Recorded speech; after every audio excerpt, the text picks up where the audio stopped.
So I've put in a request for more subdued lighting, which we'll get in a moment. So what an amazing day. I've been enjoying it so much, sitting in the back row and hearing the wonderful things that have been said. And we're just going to follow on one personal tribute to Laurence with another one, and I feel a bit of a fraud coming in at the end and playing a piece of my own music, which is kind of bad form on a day of Laurence Crane to come in and play something of mine. But it was inspired by Laurence in lots of ways, and I should give you a tiny anecdote, which is that last Saturday or the one before, we were Laurence and I were at the Folkestone Triennial in a little in a space, and there was a funny fortune-telling machine that dispensed yellow plastic balls, and if you worked very hard, you could open them, and inside was a piece of paper. And the one that I read out to you, Laurence, said, "You inspire others." I think that's what it said, so there you go. And the theme of today's symposium is about inspiration and how Laurence is somehow an inspiration to all of us. And we've talked about humour and space and innovation and lots of crucial aspects of Laurence's work. But something that strikes me is that there's a generosity about him and his work, and an openness, which is absolutely fresh. And the freshness I find inspiring in itself. So to move on to this little piece that I've written, don't be alarmed by the title Sonata. It's not in 4 movements, you'll be pleased to hear. And it grew out of very, very precise instructions that Laurence gave me.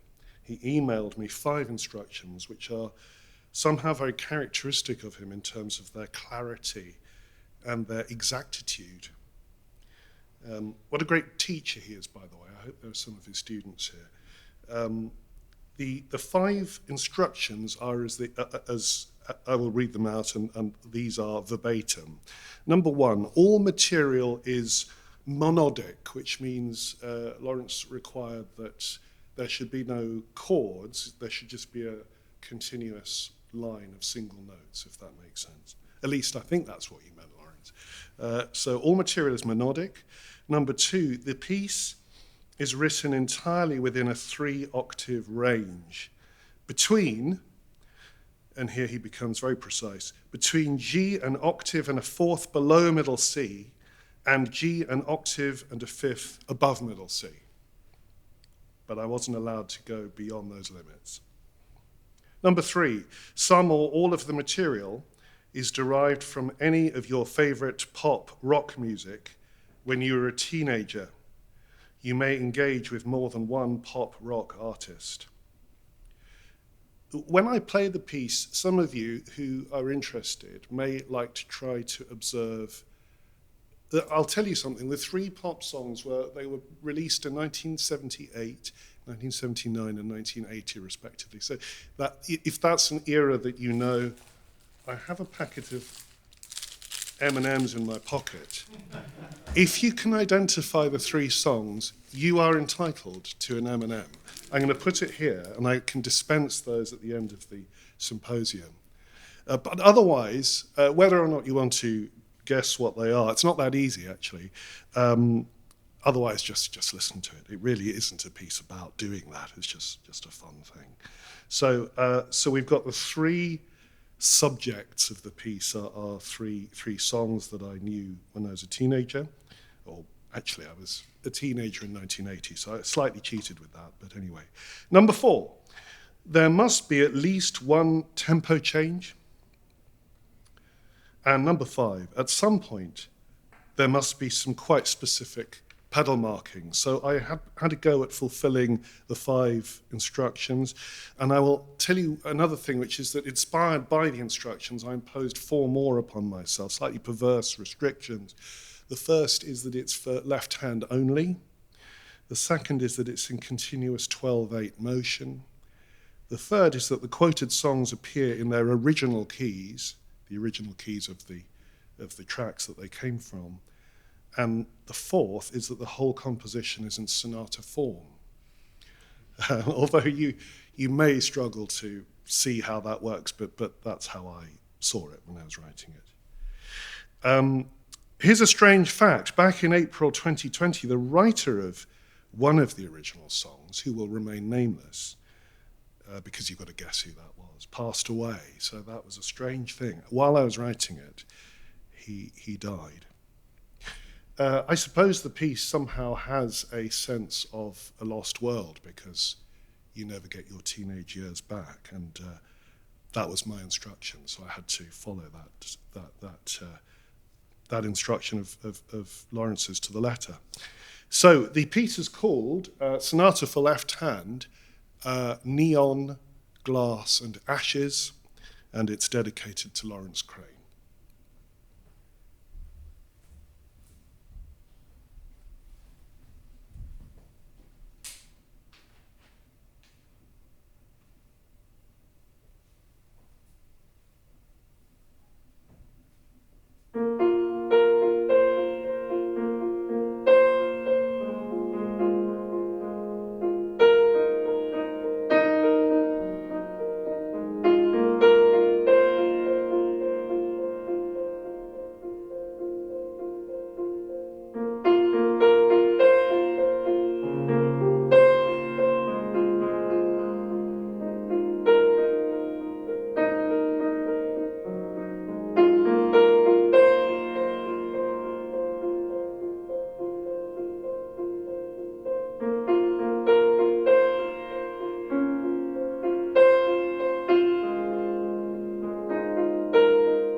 asked me that the M&Ms should be distributed. If you have an answer to my puzzle, come and get the M&M after Laurence's. Unless you want to, hazard a guess. Does anyone have the 3 songs on the tip of their tongue in their key? Paul, 2. No, one I think is Feelings, and second of all is Here's a Look on the Heart of Glass. Heart of Glass, yes. Feelings, though I understand why you think it is, isn't the other song. But you're close. I mean, you know what pop music's like. Yes. Yes. Bowie. So we've got Bowie's Ashes to Ashes. We've got Heart of Glass. We've got that. And the other one, the other one is the person who died in April. Does anyone know who that was? The person who died was Florian Schneider of Kraftwerk, and the song was Neon Lights, which you thought was Feelings. You thought it was Feelings, Neon Lights, if you know that song. So those are the 3 songs. Thank you.